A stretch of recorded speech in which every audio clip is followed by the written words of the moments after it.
नमस्कार दोस्तों, हर्षित द्विवेदी एजुकेशन में आपका स्वागत है। मेरा नाम है विनीत सागर। आज हम डिस्कस करेंगे इंडियन पुलिस फाउंडेशन करके एक थिंक टैंक का एक सर्वे रिपोर्ट के बारे में। बेसिकली इनका सर्वे हमारे देश में हर एक स्टेट का पुलिस फोर्स के बारे में है। एक एक स्टेट में पुलिस कितने सही तरह से काम कर रहे हैं, लोगों को पुलिस के ऊपर कितना ट्रस्ट है, वो सब के ऊपर एक सर्वे हुआ था और इस सर्वे में काफ़ी शॉकिंग रिजल्ट्स आया। इसमें से सबसे इंपॉर्टेंट चीज़ ये पता चला कि इंडिया में बिहार एंड उत्तर प्रदेश स्टेट के जो पुलिस है वो सबसे वर्स्ट है। मतलब इनमें जो उधर के पॉपुलेशन का विश्वास है वो बिल्कुल कम है। तो चलिए आज इस वीडियो में हम इंडियन पुलिस फाउंडेशन का सर्वे रिपोर्ट के बारे में डिटेल डिस्कस करेंगे। देखिए इसमें मेजर पॉइंट्स ये है दोस्तों, Bihar has scored the lowest in overall policy. देखिए इसमें कई सारे क्राइटेरिया है, वो क्राइटेरिया क्या क्या है मैं आपके साथ डिस्कस करूंगा आगे। वैसे ये पता चला है बिहार की जो पुलिसिंग है वो सबसे खराब है, followed closely bye Uttar Pradesh. मतलब बिहार एंड उत्तर प्रदेश के जो पुलिस फोर्स का कैपेबिलिटी है या फिर लोगों को पुलिस के ऊपर जो विश्वास है वो सबसे कम है। पर southern states and some in north east fared better on most policing indices. Southern state के जो पुलिस फोर्स है और नॉर्थ ईस्ट में कुछ स्टेट्स के जो पुलिस फोर्स है वो सही तरह से काम कर रहे हैं। मतलब लोगों को उस पुलिस फोर्स में विश्वास ज़्यादा है।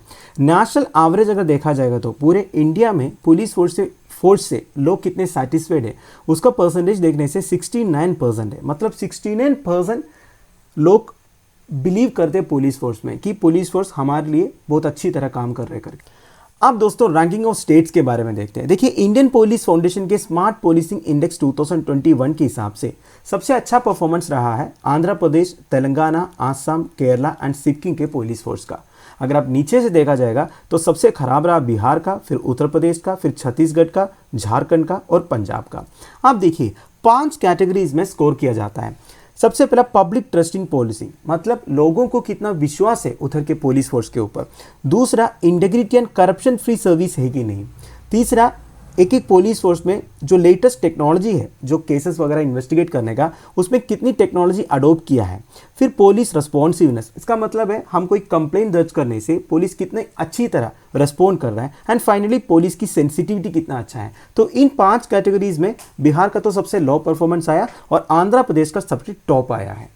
और भी कुछ कैटेगरीज है दोस्तों। एक है हेल्पफुल एंड फ्रेंडली पुलिसिंग। इसका मतलब यह है जब हम कोई कंप्लेंट दर्ज करने जाते हैं पुलिस के पास, वो कितनी हेल्पफुल है और कितनी फ्रेंडली तरीके से हमारे साथ बिहेव करता है।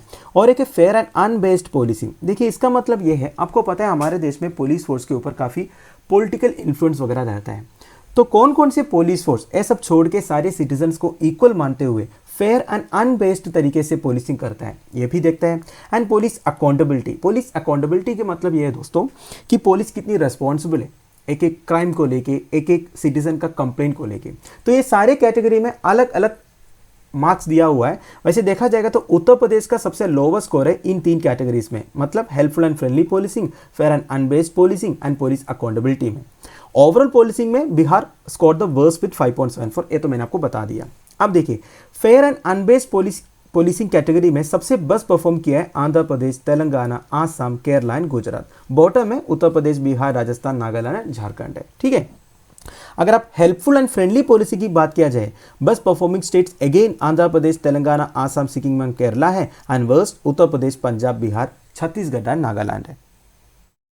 तो दोस्तों finally there is a need for a reform. अब तक मैंने आपको क्या बताया कि हर एक स्टेट में पुलिस के ऊपर लोगों का जो विश्वास है, जो ट्रस्ट है, वो अलग अलग है। पर अगर आप ओवरऑल देखा जाएगा तो हमारे देश में पुलिस फोर्स के ऊपर लोगों का जो सेटिस्फैक्शन लेवल है वो केवल 69% है। एक डेमोक्रेटिक कंट्री में इससे ज़्यादा होना चाहिए, क्योंकि पुलिस एक ऐसा फोर्स है जो देश का लॉ एंड ऑर्डर संभालते हैं, है कि नहीं। अगर आप देखा जाएगा तो हमारी पुलिस फोर्स में कोई भी स्टेट का देखा जाएगा तो एक कॉलोनियल कैरेक्टर है। मतलब ब्रिटिशर्स के टाइम पे जिस हिसाब से पुलिस फोर्स चलता था उससे ज़्यादा चेंज नहीं हुआ है। और हमारे पुलिस सिस्टम में पॉलिटिसाइजेशन बहुत ज़्यादा है and interference of political leaders and party workers भी बहुत ज़्यादा है। एंड पुलिस को इस वजह से अपना ऑटोनोमी एकदम चला गया है। And poor quality of investigation which leads to a lower conviction. हमारी जो इन्वेस्टिगेशन की तरीका है वो कंपैरेटिवली देखा जाएगा तो कुछ स्टेट्स में काफ़ी लो है, जिसकी वजह से कन्विक्शन रेट भी काफ़ी कम है। वैसे हमारा सेकंड एडमिनिस्ट्रेटिव रिफॉर्म्स कमीशन ने अपने रिपोर्ट में ये बोला था कि हमारे देश में पुलिस पब्लिक रिलेशंस जो है वो अनसेटिस्फैक्टरी स्टेट में है। इसका रीज़न क्या है? देखिए, आपको पता है हमारे देश में पुलिस की तरफ लोगों का जो एटीट्यूड है, लोग ये सोचते हैं कि पुलिस करप्ट है, इनएफिशिएंट है, पॉलिटिकली पार्टीजन है एंड अनरेस्पॉन्सिव है। वो एक कॉमन एटीट्यूड है। हर एक स्टेट में अलग अलग एटीट्यूड है लोगों का पुलिस की तरफ, वो मैंने बताया आपको। पर देखिए दोस्तों, पुलिस भी क्या करे, अब इनके ऊपर इतनी पॉलिटिकल प्रेशर होता है, पार्टी वर्कर्स का सुनना पड़ता है, पॉलिटिकल लीडर्स का सुनना पड़ता है। अगर नहीं सुने तो इनका ट्रांसफर हो जाता है, सस्पेंशन हो जाता है, कभी कभी डिसमिसल भी हो जाता है। तो इस तरह की कई सारे केसेस आपने सुना होगा। तो पुलिस को भी अपना लिमिटेशन है, वो अलग बात है। वैसे सुप्रीम कोर्ट ने एक फेमस केस है प्रकाश सिंह केस, जो 2006 में हुआ था। उसके बाद 7 डायरेक्टिव्स दिया था पुलिस फोर्स में रिफॉर्म्स लाने के लिए। वो ये था, सबसे पहले एक स्टेट सिक्योरिटी कमीशन होना चाहिए। सेकंड, जो डायरेक्टर जनरल ऑफ पुलिस है उनका टर्म 2 साल के लिए फिक्स करना चाहिए। फिर जो superintendent of police and station house officers है उनका भी जो टर्म है वो 2 साल के लिए फिक्स करना चाहिए। उससे पहले किसी को ट्रांसफर करना या पोस्टिंग अलग करना ये सब नहीं होना चाहिए। फिर separate investigation and L&O function. ये क्या होता है आपको पता है दोस्तों, पुलिस का प्राइम फंक्शन क्या है? लॉ एंड ऑर्डर संभालना है। आप कोई क्राइम केसेस होता है, इसके ऊपर इन्वेस्टिगेशन करना भी पुलिस का काम है। तो ये 2 फंक्शन को अलग करना चाहिए। लॉ एंड ऑर्डर के लिए अलग पुलिस एंड इन्वेस्टिगेशन के लिए अलग सेक्शन होनी चाहिए। बेसिकली इनका फंक्शन को डिवाइड करो, सेपरेट करो। फिर एक पुलिस एस्टैब्लिशमेंट बोर्ड सेटअप करो। फिर एक police complaints authority at state and district level. अगर पुलिस फोर्स की जो कार्रवाई है उसे हम खुश नहीं है, अगर कोई कंप्लेंट है पुलिस की तरफ, तो कंप्लेंट करने के लिए पुलिस कंप्लेंट अथॉरिटी होनी चाहिए, डिस्ट्रिक्ट लेवल में भी, स्टेट लेवल में भी।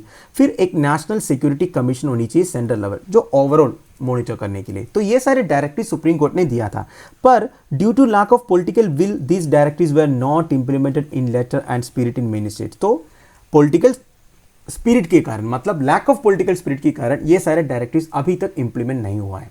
इसकी वजह से पुलिस में अभी भी रिफॉर्म्स की जरूरत है कि नहीं?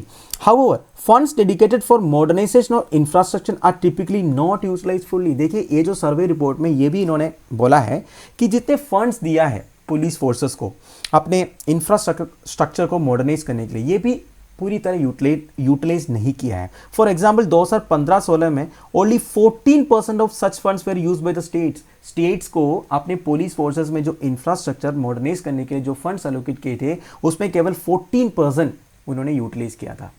अब ये तो स्टेट पुलिस की गलती है। और along with police reforms there is a need to reform the criminal justice system too। Criminal justice system क्या है?